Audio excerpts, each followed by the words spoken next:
nandito pa rin tayo sa Dungaw Resto Bar. Magingay naman tayo dyan, oh! Ayun, maraming salamat sa lahat ng mga pumunta dito sa Dungaw Resto Bar. At syempre, sa collaboration ng BRC. At syempre, meron din tayo mga guests mamaya.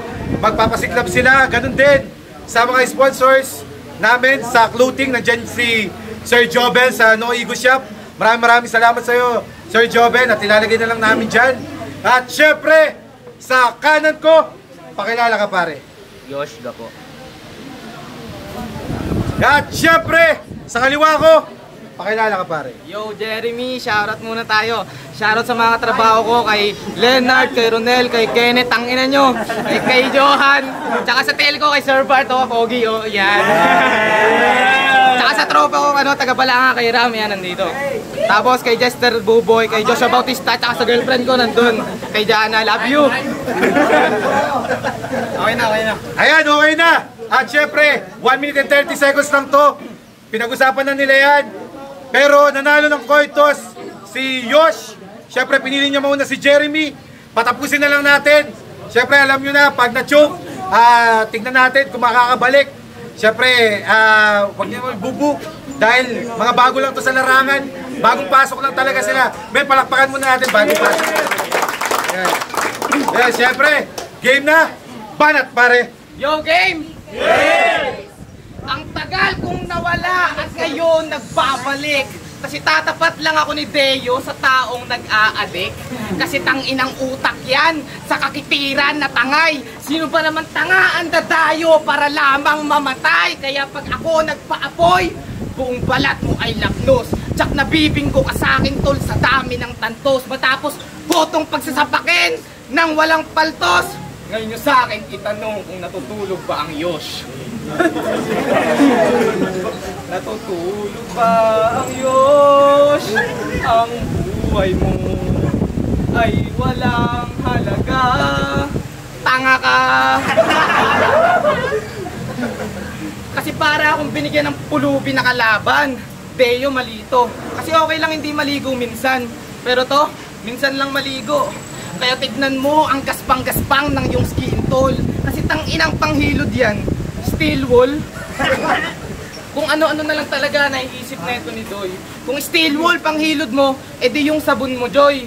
Tamang-tama lang pala sa tulad mong bulaan. Kaya wag ka na mag-isip bro. Ako isa lang kaya kong pabulain. Walang iba kundi bibig mo. Kasi tanginang pagmumukha yan, no? Ang saray na saray maghalimaw. Alam mo bang ganyan na ganyan titi ko kapag maginaw?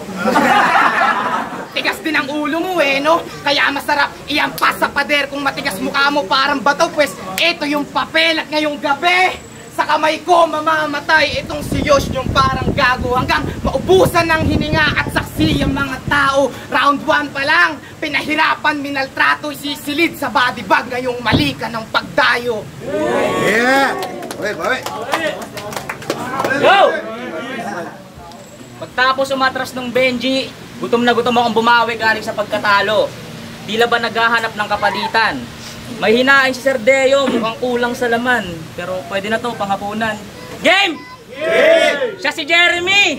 Ang paulit-ulit bumabalik kahit wala naman naghahanap. Dapat sa'yo di na pinapabalik. Hindi naman pormahan mo parang tomboy na nakamiyo tapos bigla na lang mga halap. Sir Deo! Mukhang tama nga ata itong nagtitigas-tigasan inalay mo sa akin. Pues wala na sayong sasagip. Itong umaastang matigas gagawing stepping stone sa liga na parang si Bagsik. Pero hindi. Si Sir Deo na mismo nagbigay ng match-up. Pinaburan kanyang lugar at sinama kanyang kuya sa lineup. Stephen Curry at Seth Curry yung galawan. Talagang nakakapinsala. Pero pag wala yung kuya, wala rin naman sayong naniniwala. Kasi home court advantage. Yan ang kanyang laking bukang bibig at binibida. Pero dala-dala yung pangalan ng kuya para lang makasabit dito sa liga. Kasi nag-uwi lang ng kampiyonato sila Ikram. Gusto na rin agad sumabay sa kasikatan. Uhaw sa validation, sumali lang para may mapatunayan. Siya lumalaban para sa kultura. Ikaw lumalaban para sa halakhakan. Oo, parehas yung taglay yung marsyal, pero ikaw binuo ka lang ng ilusyon ng palakpakan. O bakit hindi? Hindi. Sumisingaw na yung baho, unti-unti nang nalalantad. Yung laban mo kay Sarko, kita naman kung paano ka nagkakalat. Kasi first 4 lines, nag-choke agad. Alam mo Jeremy, yung pagka-idol mo kay Lycram, huwag mo masyado isagad. Tsaka yung pag-joke, hindi estilo yun brad ha. Panlalait, gawang kwento, pilit na wordplay, yan ang mga tactics niyang napili. Na kahit hindi kayang sumabay, pinipilit makipagpataasan ng ihe. Pero masakit daw kasi yan bumitaw. Hindi daw dapat baliwalain. Talagang sasakit yan pag ikaw na mismo babalisaw-sawin. Kaya paano mo gagamitin itong home court advantage? Eh hindi ka naman inaabangan. Kada may battle, parang kang laging kinakabahan. Ako, Pabs Phenomenal, sa itong dumayo. Balikan ng pinapalagaan dito sa mismong home court mo. Ikaw na mismo inaayawan. Round 1 pa lang, pero kita nyo naman paano ito. Tinatambakan. Yeah. Pare, takin ang haba ng round mo. 24 lengths lang tayo. Yo, round 2 game! Yeah. Ipakita mo skill set, hindi yung puro kaboka. Babagsak pati haligi pag kulang sa forma. Piling high ka na agad kasi puro ka bomba. Itataob kita sa battle parang mahilig sa toma. Kasi putang ina, may taga-Olongga po na naman. Wala na ba kayong ibang pinagkakaabalahan? Makalat sa liga tong mga taga-Olongga po, mga bobong palo, pausong bano, Bisayang taga-kanta ng pusong bato. Deyo, ito lang ba yun? Wala na bang kakampi to? Hindi nyo ko kaya kahit magtulong-tulong kayo, kaya dudong layo. Kasi pag ako nagplano, delikado, terorista yung galawan. Pag ikaw nagplano, pamihado, turista sa bataan. Di mayayanig ng imbento, di bulag ang katotohanan. Pag kinalkal ko yung sikreto, labas yung peke mong katauhan. Kasi bigla ka lang sumalang nung sa init ay nagulat. Yung akala kong apoy ako'y nanlalamig sa sulat. Di mo mabubulag yung marami kung yung sulat di pang mulat. Magkamatch tayo, oo, pero di tayo magkasukat. Kasi mahina ka lang, di ka pa magaling. Aanhin mo anesthesia kung manhid ka pa rin. Tatak mo sa iyong kokote nang maramdaman mo din na marunong ka lang magsulat, hindi nga lang madiin. Kaya wala akong tulog sa'yo. Huwag ka magpiling, sumipot lang naman ako sa sarili mong libing. Umasa kang makaisa, huwag mo nga ako aningin.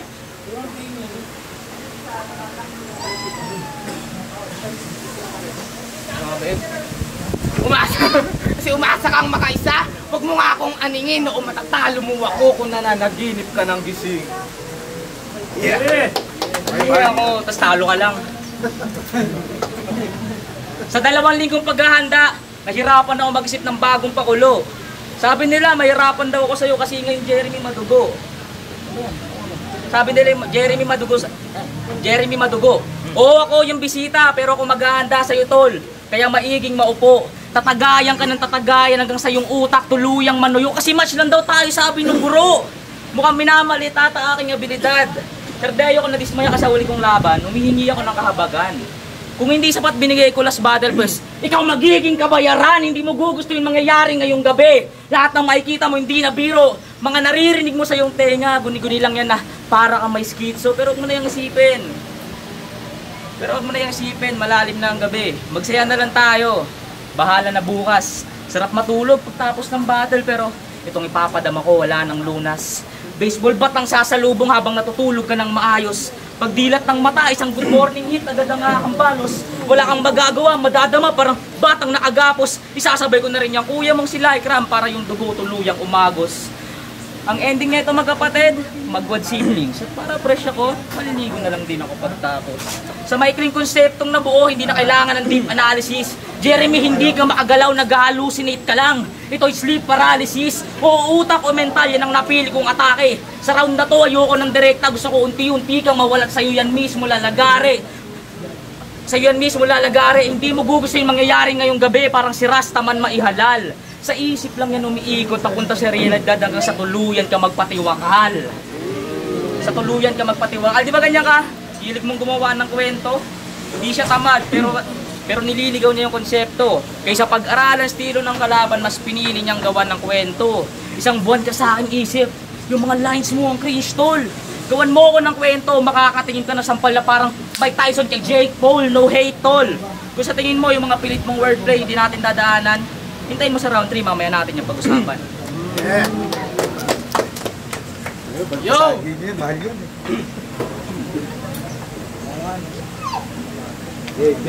Game! Round 3 na! Balabagan na to! Gagapang to sa akin mula Balanga po. Wala kang pag-asa manalo sa akin, Makatang Bano. Wala kang pag-asa manalo sa akin, Makatang Bano. Kaya mapait ang sasapitin ngayong kalaban ako, BRC Game! Walang maiba tong suntok, empty na yung arsenal. Kung walang maiba tong suntok, empty na yung arsenal. Sa paramihan ng putok, butas-butas to literal. Sa underground, ako'y namina na may yamang mineral. Kaya quality sa battle pagkat puro't natural. Sige, bigyan natin ng aksyon. Gawin nating intense yung tema. Matapos kitang daragin, bababuyin pa sa eksena. Bawat latag, patutulugin. Sa gawa ko na iskema, ako magsisilbing bangungot sa pinasok mong sistema. Hindi ka threat para sa akin. Wala akong matatamo na sugat. Habang bumabaon sa iyong utak, madidiin kong mga sulat. Ika'y bata pat may lungad, sipunin pag sinukat. Ika'y bata pat may lungad, sipunin pag sinukat. Ako, bawat ulat, pangmulat, panggulat, bawat bungad. Bawat sulat, panugat, tsaka pangupal. Kasi tong galing gapo, matik anak ng puta. Ang kapal ng mukha mo, parang balat ng tupa. Kasi tong galing gapo, matik anak ng puta.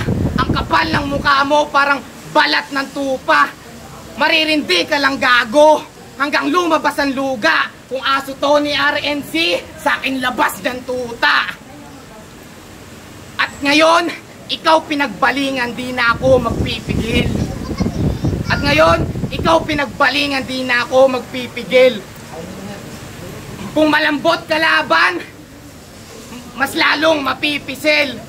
Kung sa panaginip ka mananalo, ngayon ka na magigising. At di na pala kailangan ng body bag kasi dito ka na ililibing. At last, sakto lang pala yung venue para sa butaw na yan. Kasi matapos kitang patayin, siguradong hanggang dungaw na lang. Okay, pare. Generic, Sir Deo, pwede ka na dito eh. Pwede ka na pagkain. Alam mo bang ilang beses ko pinanood yung dalawang laban mo para sa laban na itong mga paghanda? 2 linggo akong baliw na baliw sa mga laban mo, tas ang ending wala pala akong mapapala. Semper, Semper, kung si Espesipiko may 2 magulong laban, itong si Pisot, tinalo ng 2 nagpi-freestyle harap-harapan. Ay nako. Alam mo kasi Jeremy, itama mo sa kalaban mo yung mga sinasabi mo para talagang makakasabay. Ako, punches ko parang left hand di Pacquiao, talagang nakakamatay. Haring Manggi, grabe pagka-hustler, bawat tao sumasabay. Itong bitch, bibirahin, hindi lang basta sisibakin, uuwi kang nanlulupaypay. Pinain ka ni Deo kasi alam niyang madali kang mauto. Sa sobrang babaw mo, Jeremy, parang ang basong madali lang mapuno. Tapos nung linya kay Don Badek. Nung kay Don Badek, sabi niya doon, kita niyong kinamayan, malamang panis ka doon. Ayos ka lang ba, Chong? Wala naman nag-iinis sa inyong dalawa, talagang mapapanis yun. Nung naglaban sila ni Sarko, pinupunan niya pa yung pag-joke ni Sarko. Pero paalala ko lang sa'yo, Jeremy, yung laban nyo, all 3 rounds, nag-joke ka rin. Ha? Ito na ba yung tinapat mo sa akin, Sir Day? Mukhang kulang sa protina. Jeremy, alam ko, nakakatakot. Pero... Jeremy, alam ko, nakakatakot, pero... Talagang nakakatakot, pero ano ba nakakatakot? Sinabi ko na sa'yo kanina, wag mong tutulugan yung round 2 ko. Kasi ngayon, Jeremy, nakakatakot.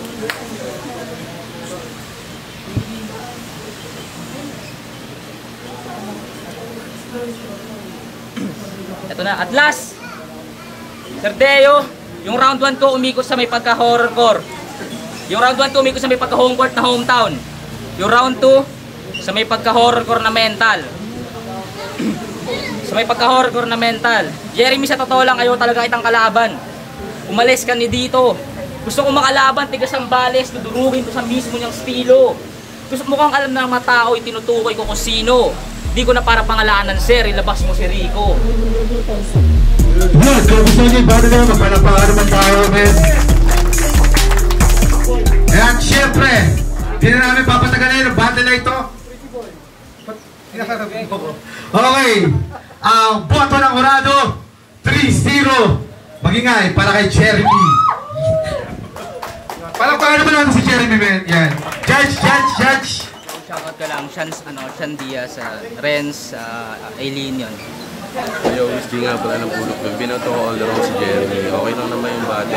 Medyo match silang dalawa pero Jeremy ako. Yeah. Yo, Whiskey nga pala, Bataan Local Rock Music.